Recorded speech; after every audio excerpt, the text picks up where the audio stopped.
Good morning. Morning Musings by Melinda. We almost didn't do a musing today. I am, along with my fellow citizens here in the United States, most of us are in a wave of shock and grief over how the Capitol was stormed yesterday and what happened and everything involved in it. It hurts my heart greatly. I am in my mid-60s and I have never ever seen or heard of anything like this, as most of us have. It's just so regretful that the country is in such a state of division and that there is a small group of people who are deciding that, this kind of behavior, which is not peaceful protesting, which is not a few people that have been on the fringe of something, but a group of people that are domestic terrorists did what they did. It hurts my heart. What hurts my heart more is that a young veteran lost her life, unfortunately, and I read this morning that she was a conspiracy theorist. So we are grieving as a nation right now as we try to put ourselves back in some place of balance and harmony and to respect each other's differences rather than pull apart, come together, and I hope that we will do that. So I had two people ask me about grief, and it's a very hard subject because there's so many different types of grief. First of all, Patricia Cutter-Smith said, so many of us have lost loved ones. What are the ways to cope and positively move forward? And that is a very difficult question to answer because as I have said many times in the past, that grief has sharp edges and dull aches. And some days the dull aches are more present and some days the sharp edges are more present, particularly when it comes to losing someone from suicide or a drug overdose, because there are other issues involved with that, feelings of guilt, and what could I have done differently? How could I have helped this person? Why didn't I realize they were this depressed?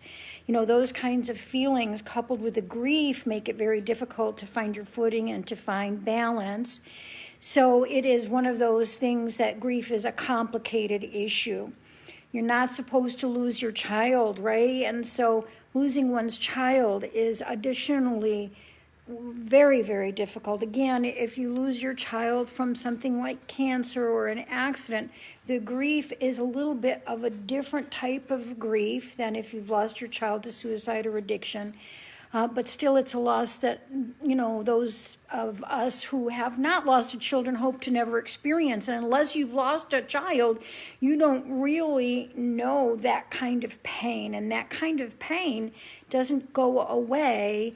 And so, Patricia, to cope with that kind of pain and to be able to find some normalcy in life again is to try to create a new normal and try to create a relationship with your loved one from the other side, meaning that, remember, there's no such thing as death, and that when we move from this plane of existence or this dimensional frequency onto the next dimensional frequency, we can still create a relationship. And one must remember that those people who have gone before us and are on the other side of the veil certainly don't want us to have our lives continue to be in a shamble. A lot of people are afraid to find humor again or laughter again or experience joy again because they think that that's a betrayal to the loved one on the other side. And that couldn't be more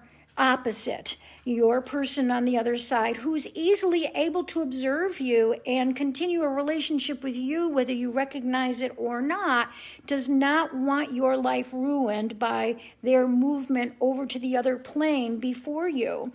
So you have to remember that as you move forward, you still have to open your arms up to gratitude and joy and experience things that give you good and happy and comforting feelings. I think sometimes to write, to your person on the other side is a way of making a connection. And, there are signs and signals that come to you from them. And that has Kim Hamilton's question. How do you know that it's your loved ones that are giving you a sign, or your mind playing a trick? That's a good question, and I really don't have the answer totally, Kim.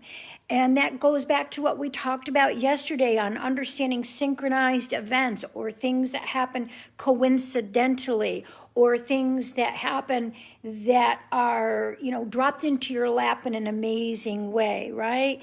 So your loved ones are constantly giving you signs, constantly trying to tell you that they're there, that they see you, that they love you, that they honor you, that they don't want you to stop the way that you live your life because of them. But sometimes they'll have to hit you over the head with a sign. I remember being at the symphony once, and my mother's favorite movie was Somewhere in Time. And that song from Somewhere in Time is such a beautiful song. And in the symphony, that song played. And so I knew that it was my mother making some kind of a connection with me, but we left shortly after the song because it made me rather emotional. And on the way home, I called my sister Chris and told her about the song. And as we drove into the garage, I had some flowers from her funeral hanging on a rope across the garage because I was drying them to save them. And the bouquet of flowers that was in the front was roses, and it was like a brand new, fresh flower arrangement. It was like real roses. I said to my husband, "Oh my gosh, do you see that?" He said, "I see that." So sometimes you get hit over the head with a sign, but you have to be open and allowing for it. Grief is an anchor emotion. Grief anchors you to not always see the signs. And so you just have to keep putting one foot in front of the other and try to make movement and kind of reframe that grief. Now, I was blessed enough to meet Elizabeth Kubler-Ross, and she was the death and dying guru, just like Freud is the father of psychology, I suppose. And she talked about 5 stages of grief, and I think some of them are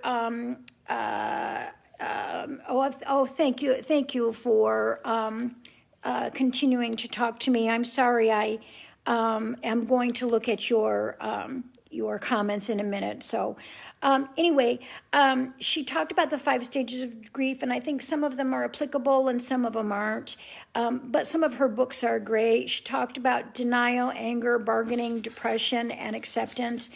Acceptance ebbs and flows, right? And so, but really that's what you have to wrap your head around, is that, that you're going to feel like, oh, this couldn't have really happened. I couldn't have really lost this person. That's the denial.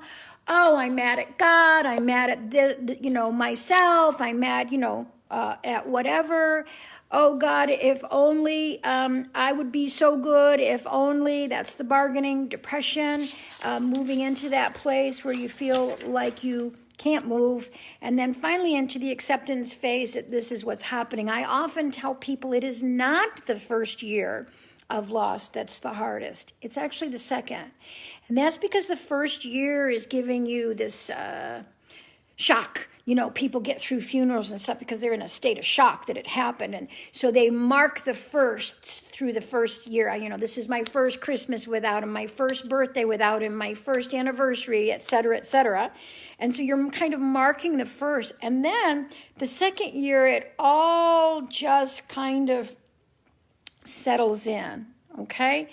So the way to cope is to continue to pray and meditate and educate, read books, look at some books on near-death experiences, understand that your connection continues, journal and write, and kind of accept those sharp edges and dull eggs as you move forward. So I wish I had better, like a magic wand that I could wave over and say that this is how we do it. But It's exponential, and everybody grieves differently. Did you know that men grieve so much differently than women? It's not even funny, because especially if it's, again, the loss of a child, the husband is trying to protect the wife so much that he may stuff his grief and do it in some other kind of way. So there's all kinds of different aspects about how grief ebbs and flows. I hope that we can all begin to value and understand each other, because I think as a country, our grief right now is pretty palatable, and that we have to move forward in a different kind of way. Kindness, kindness. And P.S., if you know somebody who is in grief, please don't compare their grief to yours and say, I know how you feel, because nobody knows how it feels really, what your individual relationship was. It's so much different to lose a child than a parent. I have only lost parents, so I use my mother's story because that's my frame of reference. But, if you have a friend that's lost a child, it's not the same as you losing your dog, although I know your four-leggeds are like children, and it's terrible to lose a pet. But don't ever compare. I know when I lost my mother, yada, yada, yada. Don't ever compare, because all it really does is it's injurious to the other person. Just say you're sorry, that you're there, that you love them, that you're giving them a hug. Even in today's world, when we're losing so many people to COVID, just send a hug. Anyway, I hope that you have a fabulous day, and I am here for all of you at all times. Some of you private message me for a prayer or a connection or whatever, and you'll get an automatic response. Don't let that automatic response throw you. I do look at them later. I'm usually with clients all day long, so in between my lunch hour or after work, I will look at them, okay?